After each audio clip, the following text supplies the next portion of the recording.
பாக்கியம் உண்டாவதாக. இந்த 40 நாள் உபவாச ஜபத்துல 9வது நாள்ல கலந்து கொண்ட இதை பார்க்கிற உங்க ஒவ்வொருத்தரையும் கர்த்தர் ஆசீர்வதிப்பார். இந்த நாள்லயும் 9வது நாள்ல தேவன் கொடுத்த ஒரு ஜப குறிப்பு எரேமியா 17ஆம் அதிகாரத்துல எழுதப்பட்டிருக்குது. 17:7 கர்த்தர் மேல் நம்பிக்கை வைத்து கர்த்தரையே நம்பிக்கையா கொண்டிருக்கிற மனுஷன் பாக்கியவான்னு எழுதப்பட்டிருக்குது.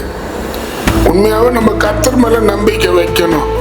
மேல சொல்லப்பட்டிருக்குது 17:5 மனுஷன் மேல் நம்பிக்கை வைத்து மாம்ச புய பலத்தை கொண்டு கர்த்தரை விட்டு விலகிற இதயம் உள்ள மனுஷன் சபிக்கப்படுவான் என்று கர்த்தர் சொல்லுகிறார். அப்ப பாருங்க, நம்ம உண்மையா மனுஷனுக்காக கர்த்தரை நம்ம விடக்கூடாது. கர்த்தர் தான் நம்மளுக்கு முக்கியம்.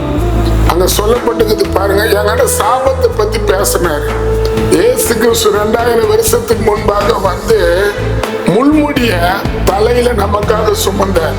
முள்முடின்றது அவர் தலையில போட்ட முள்முடி உன்னுடைய சாபத்தை என்னுடைய சாபத்தை நீக்கிறதுக்காக அவர் முள்ள தலையில அவருக்கு போட்டாங்க. இப்போது இதை பார்க்கிற நீங்க கூட இந்த வசனம் சொல்ற போல மனுஷன் மேல் நம்பிக்கை வைத்து மாம்ச புய பலத்தை கொண்டு கர்த்தரை விட்டு விலகிற இதயம் உள்ள மனுஷன் சபிக்கப்படுவான் என்று கர்த்தர் சொல்ற. அப்போ உண்மையாவே நம்ம மனுஷனை நம்பி கர்த்தருடைய காரியத்துல எதுலயும் நம்ம விலகி போக கூடாது. ஞாயிற்றுக்கிழமை ஆராதனையில விலகி போக கூடாது. உபவாச ஜெபத்துல விலகி போக கூடாது. உங்க வீட்டுல அது பிள்ளையா இருக்கலாம், கணவனா இருக்கலாம், இல்ல உங்க அக்கம் பக்கத்துல இருக்கிற சொந்தக்காரா இருக்கலாம், நீ பழகிற நண்பரா இருக்கலாம். எல்லாரையும் பார்க்கலாம் உன்னோட கூட இருக்கிற கர்த்தர் பெரியவர். இந்த பூமியில வாயிற அத்தனை மனுஷனும் நம்மளை விட்டு விலகி போவாங்க. இயேசு கிறிஸ்து மட்டும்தான் நம்ம கூட எப்போதும் இருக்கிற தெய்வம். அப்போ இதை பார்க்கிற நீங்க இங்க சொல்லப்படுது, மனுஷனை நம்பி நம்ம அவரை விட்டு விலகி போகும்போது நம்ம சபிக்கப்பட்டது எழுதப்பட்டிருக்குது. மல்கியா 3ஆம் அதிகாரத்துல அங்க 8, 9, 10 எழுதப்பட்டிருக்குது. தசன பாவத்தை என் பண்டசாலைக்கு கொண்டு வாங்க, உங்களுக்கு ஆகாரம் தரணும்னு சொல்லப்பட்டிருக்குது. தசன பாவத்தை பத்தி மல்கியா 3:10 எழுதப்பட்டிருக்குது. ஆனா 8 சொல்லுது, தசன பாவத்தையும் காணிக்கையும் வஞ்சிக்கலாமா? தசன பாவத்தை காணிக்கையை வஞ்சிக்கிறவர்கள் சபிக்கப்பட்டு போவார்கள்னு கர்த்தர் சொல்லுகிறார்னு எழுதப்பட்டிருக்குது. அப்போ உண்மையாவே நம்ம கர்த்தருக்கு கொடுக்கிற காரியத்துல உண்மையை கர்த்தர் தான் ஆசீர்வதிப்பாரு.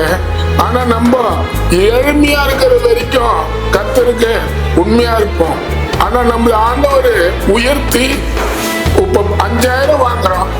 5000 வாங்குற வரைக்கும் சம்பளம் உண்மையா ஆண்டவருக்கு தருவோம். 10,000 வாங்குற வரைக்கும் கொடுப்போம்.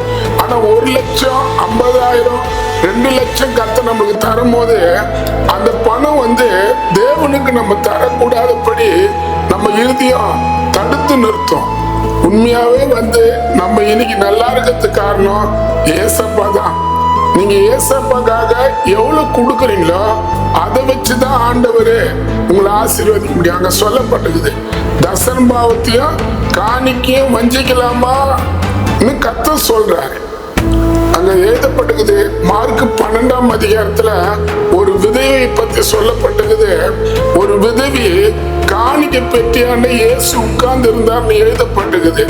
ஏன் காணிக்கை பெட்டியாண்ட இயேசு உட்காரணும்? நம்ம உண்மையா போடுறத ஆண்டவர் பார்க்கிறார். அந்த காணிக்கை பெட்டியில 2 காசு தன் ஜீவனுக்காக வச்சிருந்தவங்க காணிக்கை பெட்டியில போட்டு போறாங்க. நிறைய பணக்காரர் போட்டாங்க, அதை இயேசு கிறிஸ்து மெச்சிக்கல. ஆனா நல்லா கேட்டுங்க, ஒரு ஏழை விதவி போட்ட காணிக்க தேவன் அங்கீகரிச்சாரு. உண்மையா பணக்காரன் ஏழை அவர் பார்வைக்கு எல்லாமே ஒண்ணுதான். ஆனா உன்னுடைய காரியத்துல நீ எப்படி உண்மையா இருக்கிற அதை வச்சுதான் தேவன் உன்னை ஆசீர்வதிப்பார். நம்ம ஜெபிப்போம். பரலோகத்தில் இருக்கிற எங்கள் பரிசுத்த பிதாவே, இயேசுவின் நாமத்தினால் உன்னுடைய சமூகத்தை நோக்கி நாங்கள் வருகிறோம். இந்த 9வது நாள்ல குறிப்பா உங்க சாபம் எங்க மேல வரக்கூடாது. எந்த மனுஷன், அது புருஷனா இருந்தாலும் மனைவியா இருந்தாலும் பிள்ளைகளா இருந்தாலும், உங்களை விட்டுட்டு மனுஷனுக்காக நாங்க பிரியப்படுத்துறவங்களா காணப்படக்கூடாது. மனுஷனை நம்பி உங்களை நாங்க விட்டுட்டு விலகி போக கூடாதுப்பா.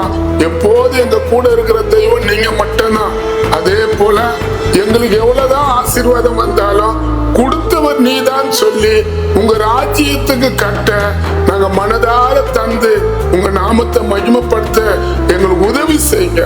பணம் உங்களை பிரிக்க கூடாது. மனுஷ அன்பு உங்களை பிரிக்க கூடாது. பணம் உங்களோட கூட இருந்து எங்களை பிரிக்க கூடாது.